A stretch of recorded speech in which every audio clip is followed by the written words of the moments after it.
Good morning friends. आप सभी का स्वागत है हमारे यूट्यूब चैनल सक्सेस पाथ पर। देखिए दोस्तों, हम मैथ साइंस के शिक्षण के अंतर्गत एक क्वेश्चन पेपर का सॉल्यूशन आपके लिए करा रहे हैं। इस क्वेश्चन पेपर सॉल्यूशन से ये होगा कि आपको ये आइडिया लगेगा कि लास्ट जो भी पेपर हुए हैं उनमें किस प्रकार के क्वेश्चंस मैथ और साइंस में शिक्षण विधियों के अंतर्गत पूछे गए हैं। देखिए दोस्तों, मैं केवल शिक्षण विधि के ही क्वेश्चन उसमें से आपके लिए निकाल के दे रहा हूँ कि 2016 में जो आपसे पूछे गए हैं, और यही हमारा शेड्यूल अन सब्जेक्ट के लिए भी रहेगा। तो देखिए पहला क्वेश्चन क्या है यहाँ पे। पहला क्वेश्चन है, आप देखिए, गणित की प्रकृति है, मतलब गणित की प्रकृति कैसी है। ठीक, तो देखिए गणित की प्रकृति आपके लिए ऑप्शन दे रखे हैं गणित की प्रकृति में कि तार्किक है या कठिन है या अलंकारिक है या यह औसत विद्यार्थी के लिए नहीं है। तो आपको सिंपल सी भाषा में आप क्वेश्चन को समझेंगे, गणित की प्रकृति क्या है, नेचर कैसी होती है, तार्किक होती है, बिल्कुल लॉजिकली बात कही जाती है गणित में। ठीक है ना। तो पहला इसका आंसर क्या होगा, तार्किक है। दूसरा, अब देखिए दूसरा क्वेश्चन है आपका, अभ्यास शिक्षण निम्न में से किसमें सहयोग करता है। देखिए आप क्या कर रहे हो, किसी चीज़ का रेगुलर अभ्यास कर रहे हो, ठीक है ना। जब आप रेगुलर अभ्यास कर रहे हो तो इससे आपके लिए क्या फ़ायदा होगा। तो आप पहले चार ऑप्शंस को पढ़ें, ये थोड़ा सा अप्लाइड टाइप का क्वेश्चन आपके लिए। पहला है कि अधिगम के स्थानांतरण में वृद्धि करने में, ठीक है। दूसरा है समस्या की हल की समझ बढ़ाने में, ठीक है। तीसरा है सैद्धांतिक ज्ञान का उपयोग करने की क्षमता का विकास करना, और डी है किसी समस्या के शीघ्र कार्य करना। तो देखिए इसमें जो सबसे ज़्यादा उपयुक्त है, सबसे ज़्यादा अच्छा है, वो ये होगा कि हम क्या करते हैं कि हम नॉलेज ले लेते हैं, किसी सिद्धांत को हम पहले से क्या समझ तो लेते हैं, उसकी सिद्धांत की हमको थ्योरी तो पता होती है, ठीक है ना। बट लेकिन वो सिद्धांत आपके अंदर जो कब आएगा, आपके अंदर जब आएगा जब आप उसके ऊपर क्या करते हो, प्रैक्टिस करते हो, क्या करते हो, उसके ऊपर आप प्रयोग करते हो, ज़्यादा से ज़्यादा प्रैक्टिस करते हो, तब जाके वो सिद्धांत आपका होता है, ठीक है ना। तो यहाँ से आपको ये समझना है, जिसका आंसर रहेगा ये कि सैद्धांतिक इसका आंसर रहेगा सी रहेगा, सैद्धांतिक ज्ञान का उपयोग करने की क्षमता क्या करना है, हमने डेवलपमेंट करना है, ठीक है। उसके बाद और देखें कि ये है कि क्रियात्मक गणित का महत्व है, ठीक है। क्रियात्मक गणित का क्या महत्व होता है। क्रियात्मक गणित प्रत्यक्ष अनुभव मिलते हैं उससे, स्वयं करके सीखते हैं, या अवधारणा का स्पष्ट एवं स्थायी होना होता है, या उपरोक्त सभी। तो देखिए आप, ये सिंपल सा सिद्धांत है, इसमें क्रियात्मक शब्द जोड़ा गया है, आप इस बात को कनेक्ट करें, ये कोई अलग चीज़ नहीं है। आपने पढ़ा है कि क्रियात्मक कोई कार्य हम कैसे करते हैं, आपके लिए बताया गया कोई कार्य जब हम लर्निंग बाय डूइंग की जाती है, करके सीखते हैं किसी कार्य को, तो हमारे लिए क्या रहता है, वो ज़्यादा बेटर रहता है। तो लर्निंग बाय डूइंग की यहाँ पर क्या हो रही है, प्रोसेस हो रही है। तो देखो प्रत्यक्ष अनुभव है और स्वयं करके सीखना, तो दोनों चीज़ तो इंक्लूड हो ही रही हैं। तो अब इस बात को समझ जाओ, जो दो चीज़ इंक्लूड हो रही हैं, तो ऑप्शन ना तो ए है ना बी है, फिर आंसर क्या पहुंच जाएगा, डी पहुंच जाएगा। क्योंकि कोई एक आंसर तो हो नहीं सकता इन दोनों में से, ये दोनों ही बात क्या है, सही है। तो इसका आंसर है क्या रहेगा, उपरोक्त आंसर क्या रहेगा, डी रहेगा। और आपको बताइए क्रियात्मक आप लर्निंग के माध्यम से करोगे तो आपकी क्या है, समझ आपकी अत्यधिक क्या होती है, आपकी विकसित हो जाती है, ठीक है ना। और देखिए नेक्स्ट आपके लिए देखें क्या रहेगा। नेक्स्ट जो क्वेश्चन है वो ये है कि गणित शिक्षण का किस विषय में महत्व है। अच्छा, देखिए गणित के शिक्षण का किस सब्जेक्ट में ज़्यादा इंपॉर्टेंस रहती है, तो देखिए इसकी महत्व की बात करें तो देखिए गणित के शिक्षण का समुदाय में महत्व है क्या, विज्ञान में है, सिद्धांत एवं तर्क में सभी। देखिए दो चीज़ों को आप समझिए, विज्ञान में तो है ही है गणित का महत्व, और सिद्धांत और तर्क देने में गणित का महत्व है। अब आता है समुदाय। समुदाय के बारे में मैंने आपको बताया कि जब भी आप कहीं जाते हो, आपको कहीं पर किराया देना है, आपको दूध का हिसाब करना है ना, आपको किसी के लिए आपने ब्याज पर पैसे दिए हैं, इन सब की जो कैलकुलेशन हो रही है हमारे समुदाय में ही तो हो रही है। तो ये हमारा गणित कैसा कहलाता है, सामुदायिक गणित कहलाता है। सामुदायिक गणित से मतलब होता है कि जब जो गणित है वो हमारे समुदाय या समाज में रह रहे हैं तब जाके काम में आता है, तब वो क्या कहलाता है, सामुदायिक गणित कहलाता है, ठीक है। तो योग हो गया, गणित शिक्षण के महत्व में क्या है, तो उपरोक्त सभी हो जाएगा। आगे चलें, क्या है क्वेश्चन पढ़ें, गणित शिक्षण की उपयुक्त विधि क्या होती है। तो गणित के शिक्षण के लिए उपयुक्त विधि कौन सी है, प्रोजेक्ट, प्रदर्शन, विश्लेषण या सभी। तो देखिए मैं आपके देखिए प्रोजेक्ट विधि में आपके लिए बता चुका हूँ, ये प्रोजेक्ट मेथड मैंने आपके लिए बताया है, आपके लिए एक टॉपिक पढ़ाया था पाठ योजना का। यदि आपने कोई टॉपिक नहीं देखा है तो आप उसको देख लें। विश्लेषण संश्लेषण की मैं आपके लिए वीडियो डाल चुका हूँ, आप इसे भी वहाँ से देख सकते हैं। अब देखो अंक गणित पढ़ाना है, अंकगणित पढ़ाने के लिए सबसे ज़्यादा उपयुक्त विधि होती है वो कौन सी होती है? विश्लेषण होती है। कौन सी होती है? विश्लेषण। क्योंकि विश्लेषण इसीलिए होती है कि पहले जो भी हमारे लिए क्वेश्चन दे रखा है, क्वेश्चन का हमको क्या करना होता है, जो भी क्वेश्चन दे रखा है क्वेश्चन को पहले हमको अच्छे तरीके से विश्लेषण करना होता है। जब तक हम क्वेश्चन का अच्छे तरीके से विश्लेषण नहीं करेंगे, ठीक है ना, जब तक हम क्वेश्चन का अच्छे तरीके से विश्लेषण नहीं करेंगे, जब तक हम रिजल्ट पर नहीं पहुंच सकते। इसीलिए अंकगणित को पढ़ाने के लिए मैं कौन सी विधि इस्तेमाल में करनी चाहिए? विश्लेषण। आफ्टर दैट देखिए कौन सा क्वेश्चन है। एक अच्छा अध्यापक कक्षा शिक्षण में किस उद्देश्य को प्राप्त करता है? अच्छा, एक जो कक्षा अध्यापक है वो कक्षा को पढ़ा रहा है तो उसके शिक्षण में किस उद्देश्य को प्राप्त करेगा? ज्ञानात्मक, भावात्मक, क्रियात्मक या सभी? तो आप एक बात बताइए, एक अध्यापक है कक्षा में पढ़ा रहा है तो कौन से उद्देश्य को प्राप्त करेगा? क्या केवल पढ़ा रहा है तो वो विद्यार्थियों ज्ञानात्मक रूप से अटैच करेगा क्या? बताइए आप। केवल ज्ञान ही ज्ञान बांटेगा? अरे ज्ञान तो बांटेगा, लेकिन आपने देखा हो कि जो पढ़ाने की जो क्रिया है वो किस तरीके से होती है। क्रिया तो उसमें होती ही है, क्रिया के साथ साथ विद्यार्थी अध्यापक का क्या चलेगा? दिमाग चलेगा। विद्यार्थी का क्या चलेगा? दिमाग चलेगा। तो देखो ज्ञानात्मक भी है, भावात्मक भी है, क्रियात्मक काम भी हो रहे हैं, तो आपके लिए इसका आंसर क्या हो जाएगा? उपरोक्त तो सभी इसका क्या हो जाएगा? आपके लिए आंसर हो जाएगा। उपरोक्त तो सभी आपके लिए इसका क्या हो जाएगा? आंसर हो जाएगा। और देखिए और क्या है नेक्स्ट जो है, देखो निदानात्मक परीक्षण का महत्व है। निदानात्मक परीक्षण का क्या महत्व, मतलब जो डायग्नोसिस वाला है उसका क्या इम्पोर्टेंस होता है? तो देखिए आपको बताया है कि शिक्षण में इसका इम्पोर्टेंस है क्या, और एक है परामर्शन और निर्देशन में इसका महत्व है क्या, और एक है उपचारात्मक शिक्षण की व्यवस्था में इसका महत्व है क्या? उपरोक्त सभी में। तो देखिए भाई साहब, निदानात्मक शिक्षण का महत्व शिक्षण में परामर्श देने में, निर्देशन देने में, उपचारात्मक शिक्षण की व्यवस्था करने में। तो निदानात्मक शिक्षण का जो महत्व होगा वो हम किस में इंक्लूड कर सकते हैं? एक सेकंड देखिए दोस्तों, निदानात्मक परीक्षण का महत्व है तो देखिए शिक्षण में ही तो होता है निदानात्मक परीक्षण, ठीक है ना। और परामर्श, निर्देशन, उपचारात्मक शिक्षण की व्यवस्था, तो देखिए सबसे ज़्यादा उपयुक्त तो कहाँ होता है? उपचारात्मक शिक्षण आपको कराना है तो शिक्षण की व्यवस्था में यूज होगा। देखो अब देखो मैं आपको क्वेश्चन को सॉल्व करना बताता हूँ। कभी कभी क्या है कि हमको केवल पागल बनाने की कोशिश की जाती है और आंसर हमारा वहीं पर होता है। देखो यहाँ पर लिखा हुआ है उपचारात्मक शिक्षण की व्यवस्था में, ठीक है ना, यहाँ लिखा हुआ है शिक्षण में।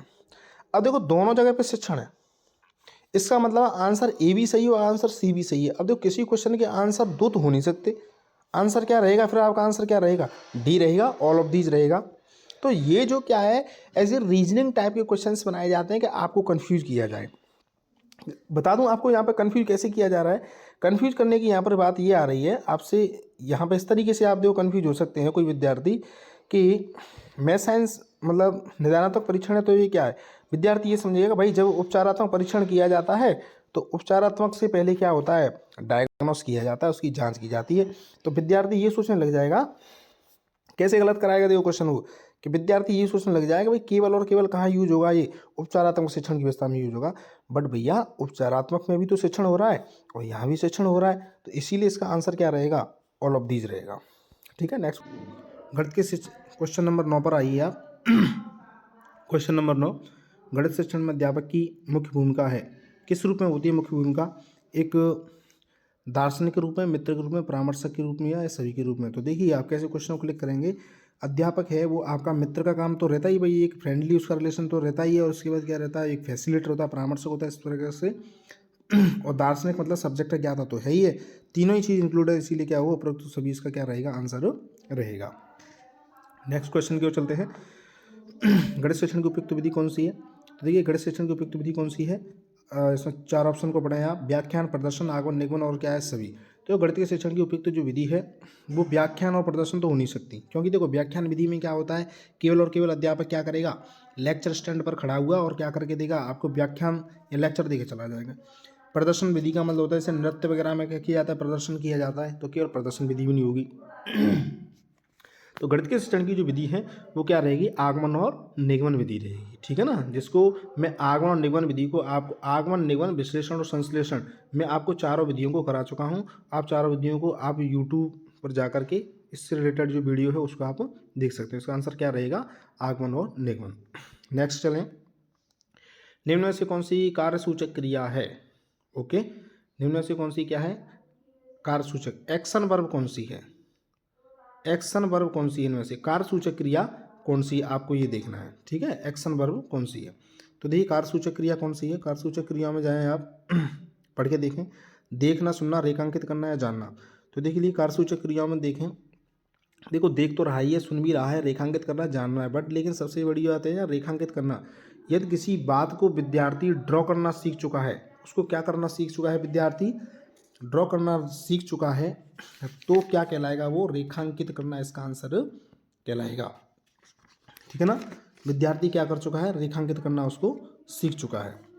नेक्स्ट चलते हैं, फिर आपसे एक विज्ञान में मैंने कहा था कि विज्ञान और मैथ के शिक्षण हर बार एक नई परिभाषा पूछी जाती है। तो परिभाषा पूछी गई है कि हमारी ज्ञान अनुभूति की अस्त व्यस्त विभिन्नता की एक तर्कपूर्ण विचार प्रणाली निर्मित करने के प्रयास को ही विज्ञान कहते हैं। विज्ञान की मुख्य परिभाषा किसने दी है, तो देखिए मैंने कल ही आपके लिए ये टॉपिक कराया है। मैंने आपको बताया था कि एक परिभाषा पूछी जाती है, जो परिभाषा क्या करती है, उस परिभाषा में कुछ ऐसा लिखा हुआ है कि भैया जो अब तक आपने अब अस्त व्यस्त ज्ञान प्राप्त किया है, ठीक है ना, अस्त व्यस्त जो भी आपने ज्ञान प्राप्त किया है, उस अस्त व्यस्त ज्ञान को सुव्यवस्थित और तर्कपूर्ण करने का जो काम है, सुव्यवस्थित करना और उसको तर्कपूर्ण करने का जो काम है, ठीक है ना, जो करती है वो क्या कहलाती है, विज्ञान कहलाती है। ऐसी परिभाषा किसने दी है, आइंस्टीन ने दी है। किसने दी है, आइंस्टीन ने। मैंने आपके लिए बताया था कि एक वैज्ञानिक ऐसा आया, उसने करके एक फॉर्मूला दिया E=mc², कि जितनी भी मास और एनर्जी के बारे में अवधारणाएं गलत प्रचलित थी, उन सभी को क्या कर दिया, उसने सही कर दिया। इस तरीके से आप इसको याद रख सकते हैं। आप मेरी वीडियो जाके देख लें, 6 परिभाषा आपके लिए कराई हैं। 6 परिभाषा में आपके लिए इतने अच्छे अच्छे क्लू बता दी हैं कि आपकी परिभाषा मैं कह रहा हूँ जिंदगी में कभी भी गलत नहीं होगी। मैंने इस तरीके से उसे सेट किया हुआ है। नेक्स्ट चलते हैं। नेक्स्ट ये है कि कौन सी बाल केंद्रीय विधि है। ओके, मतलब ऐसी कौन सी विधि है जो बालक से रिलेटेड रहती है। तो देखो बालक से रिलेटेड कौन सी रहेगी, प्रोजेक्ट है, समस्या समाधान है, प्रयोगशाला है, या सभी हैं। देखो कुछ चीज़ों का समझें, मैं आपको कराऊंगा। अभी क्या है कि क्लियरली हो नहीं पाया है, बहुत सारे टॉपिक्स हो नहीं पाए हैं अभी। तो देखो बाल केंद्रीय विधि 2 प्रकार की विधि होती है। एक विधि ऐसी होती है जो बच्चों से रिलेटेड होती है।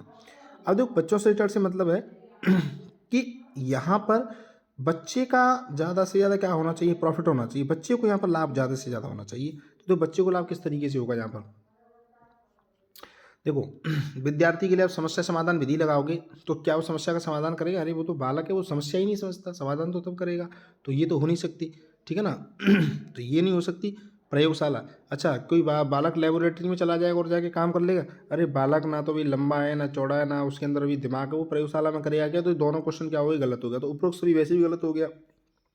आंसर आपका क्या रहेगा, प्रोजेक्ट मेथड। कौन सा प्रोजेक्ट मेथड, प्रोजेक्ट विधि रहेगी। क्योंकि प्रोजेक्ट विधि में आप बच्चों के लिए छोटा सा प्रोजेक्ट दे सकते हैं। जैसे बच्चों के लिए एक प्रोजेक्ट दे दिया कि आप क्या करेंगे, 4 बच्चे मिलकर के पेड़ लगाएंगे, छोटे छोटे से आप पेड़ लगाएंगे, ठीक है ना, या ये प्रोजेक्ट है। या आप 4 बच्चे मिलकर के क्या करेंगे, इस विद्यालय में क्या करेंगे विद्यालय में कुछ न कुछ काम करेंगे।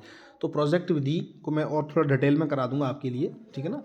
प्रोजेक्ट विधि के जो जनक किलपैट्रिक हैं, है ना, कौन है प्रोजेक्ट विधि के जनक, किलपैट्रिक है ना, को प्रोजेक्ट विधि के जनक किलपैट्रिक हैं, ठीक है ना। तो ये मैं आपके लिए करा दूंगा। नेक्स्ट क्या है, देखिए नेक्स्ट विधि है आपकी कि शिक्षण उद्देश्य का वर्गीकरण किसने किया है। ओके, शिक्षण के उद्देश्यों का वर्गीकरण किसने किया है, तो आपसे पूछा गया था शिक्षण के उद्देश्यों के वर्गीकरण किया है किसने, Roth Miller, Gronlund, B S Bloom, Herbert Spencer. तो किया है किसने, बी एस ब्लूम ने किया है। किसने किया है, बी एस ब्लूम ने। पहले ही मैंने आपको बता दिया था। उद्देश्यों के बारे में और मूल्यांकन के बारे में जो कंट्रीब्यूशन है वो किसका है, ब्लूम का है। आप आंख मीच के वहाँ पर आंसर क्या लगाएं, आप ब्लूम लगाएं, कहीं इधर उधर बिल्कुल भी ना सोचे। इसका आंसर क्या रहेगा, बी एस ब्लूम रहेगा। नेक्स्ट आप देखें क्या है, नेक्स्ट आपके लिए साकी अभिकृत अन्वेषण के जनक कौन है? तो इसमें क्या रहेगा आपको बी एस ब्लूम हो जाएगा। ठीक है, साकी अभिकृत अन्वेषण के जनक मैं आपको बता ही दिया था। साकी अभिकृत अन्वेषण को याद कैसे कराया था? देखो, साकी अभिकृत अन्वेषण के जनक Skinner, Norman Crowder, Thomas Eglert, Thorndike. तो साकी अभिकृत के जनक हैं कौन? Norman Crowder. मैंने आपके लिए बताया था शाखा, साकी ऐसे लेंगे शाखा, शाखा मतलब पेड़ की शाखा। पेड़ की शाखा पर कौन बैठा हुआ है? क्रो। कौन बैठा हुआ है? कौवा बैठा हुआ है। कौन बैठा हुआ है? कौवा बैठा हुआ है, कौवा बैठा हुआ है। ठीक है, तो नॉर्मन क्राउडर। तो क्राउडर को आप ऐसे पढ़ेंगे क्राउडर, तो क्राउडर से क्रो ले लो, और क्रो कहाँ बैठेगा? शाखा पर बैठेगा। मैंने आपको इस तरीके से मैंने आपको याद कराया था, तो आपका बिल्कुल फिक्स वहीं से क्वेश्चन आया, इसमें कोई दिक्कत है ही नहीं। नेक्स्ट चलिए, कौन सी क्रिया विज्ञान के शिक्षण में सहपाठी सहगामी है? कौन सी क्रिया है जो विज्ञान के लिए बहुत अधिक यूजफुल रहेगी, मतलब सहगामी रहेगी, पाठ्य सहगामी? तो देखो, इसमें से एक आंसर देना है। तो श्रव्य सहायक सामग्री, या श्यामपट्ट, या पाठ्य पुस्तक, या विज्ञान का मेला। तो देखो, सबसे ज़्यादा जो इफेक्टिव रहेगी विज्ञान के शिक्षण के लिए, देखो पहले क्लियर कर दिया उसने, विज्ञान के शिक्षण के लिए सहभागी, तो विज्ञान के शिक्षण के लिए आएगा विज्ञान का मेला। विज्ञान की मेला या विज्ञान की जो प्रदर्शनी बनाई जाती है, उनसे विद्यार्थी को सीखने को मिलता है, इसीलिए विज्ञान के शिक्षण में ये सबसे ज़्यादा क्या रहेगी? इफेक्टिव रहेगी। नेक्स्ट देखते हैं, नेक्स्ट क्या है? तो इसमें क्या रहेगा? इसमें ये रहेगी, एक सेकंड,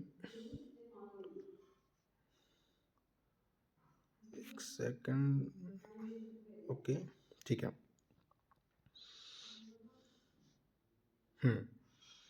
इसमें जो इफेक्टिव रहेगी वो कौन सी रहेगी? विज्ञान का मेला इफेक्टिव रहेगा।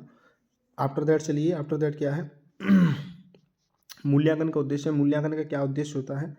मूल्यांकन का उद्देश्य क्या होता है? आपसे सिंपल सी ऐसा पूछा गया कि व्हाट इज द उद्देश्य ऑफ द मूल्यांकन। मूल्यांकन का उद्देश्य क्या है?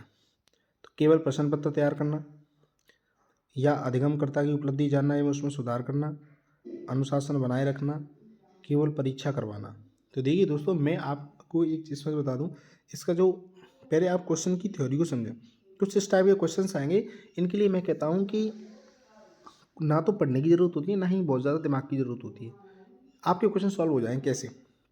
देखो, मूल्यांकन का उद्देश्य केवल प्रश्न पत्र तैयार करना। एक बात बताओ, जिस वर्ड में केवल लगी मिल जाए, आप समझ जाना यहाँ कुछ ना कुछ तो गड़बड़ है, क्योंकि कि कोई काम हो जरूरी नहीं है वो केवल एक ही काम के लिए हो रहा है, उससे काफ़ी सारे जो काम है उससे क्या होते हैं? इंक्लूड होते हैं। काफ़ी सारे काम हैं उसके साथ में क्या रहते हैं? इंक्लूड रहते हैं, साथ में काफ़ी सारे काम होते हैं। कोई विषय वस्तु एक चीज़ के लिए नहीं बनाई जाती। तो केवल वालों को बड़े ध्यान से पढ़ें। मूल्यांकन का उद्देश्य केवल प्रश्न पत्र तैयार करना और केवल परीक्षा करवाना। अच्छा बताओ, केवल मूल्यांकन या केवल परीक्षा कराने के लिए मूल्यांकन किया जाता है कि विद्यार्थी का? मूल्यांकन आपने क्या पढ़ा है? मूल्य प्लस अंकन, मतलब विद्यार्थी का परिमाणात्मक काम भी करना है, और विद्यार्थी के लिए कैसा काम भी करना है? गुणात्मक काम भी करना है। तो परिमाणात्मक और गुणात्मक कामों के लिए दोनों है, तो परीक्षा तो होगी होगी, प्रश्न पत्र तो तैयार होंगे होंगे। देखो, परीक्षा तैयार करना, प्रश्न पत्र तैयार करना, एक ही बात लिख दी। अनुशासन बनाए रखना, चलो क्या केवल अनुशासन ही बनाना है क्या? नहीं। इसमें हम अच्छे से देखें तो हमारे लिए जो आंसर जो हमें मिलेगा वो क्या आंसर मिलेगा? आंसर इसमें मिलेगा कि अधिगमकर्ता की उपलब्धि जानना एवं उसमें क्या करना? सुधार करना। जो भी लर्नर है, जो भी विद्यार्थी है, उसकी आप पहले उपलब्धि को समझें और आप उसके अंदर क्या करें? उसमें सुधार करें। लास्ट जो क्वेश्चन जो आपसे पूछा गया है वो ये है कि उपचारात्मक शिक्षण का अंतिम चरण क्या होता है? अच्छा, उपचारात्मक शिक्षण किसका अंतिम चरण है? सॉरी, उपचारात्मक शिक्षण किसका अंतिम चरण है, मतलब कौन सी ऐसी प्रोसेस है जिसके एंड में जाकर के उपचारात्मक शिक्षण होता है? तो देखो, एंड में जाकर के उपचार शिक्षण होता है, देखो मैंने आपको बताई थी, सबसे पहले होता है उपलब्धि परीक्षण। कौन सा था? उपलब्धि परीक्षण। उपलब्धि के बाद होता है फिर निदान। एक विद्यार्थी उपलब्धि देख ली, फिर उसका निदान कर लिया, निदान के बाद क्या होता है? उपचार। ठीक है ना, मैंने आपको तीनों को इसी क्रम में पढ़ाया है। ठीक है ना, अपने बोर्ड पर जो भी पढ़ाया मैंने आपको इसी क्रम में आपके लिए वीडियो बनाई, इसी क्रम में आपके लिए पढ़ाई। देखो, पहले उपलब्धि होगी, उपलब्धि के बाद ये देखा जाएगा कि विद्यार्थी ने के अंदर क्या कमी है, उनको जांचा जाएगा, निदान किया जाए, निदान के बाद उपचार किया जाएगा। तो देखो भैया, उपचारात्मक शिक्षण किसका अंतिम चरण है? तो उपचारात्मक शिक्षण होता है निदान होने के बाद ही क्या होगा? उपचारात्मक परीक्षण होगा। तो इसका आंसर क्या रहेगा? निदानात्मक रहेगा। ठीक है दोस्तों, ये जो सॉल्यूशन था ये सॉल्यूशन अभी फ़िलहाल में जो पेपर हुआ था 2016 के अंतर्गत जो रीट हुई थी, 2016 की रीट का ये सॉल्यूशन है। आप इस सॉल्यूशन को एक बार देख लें।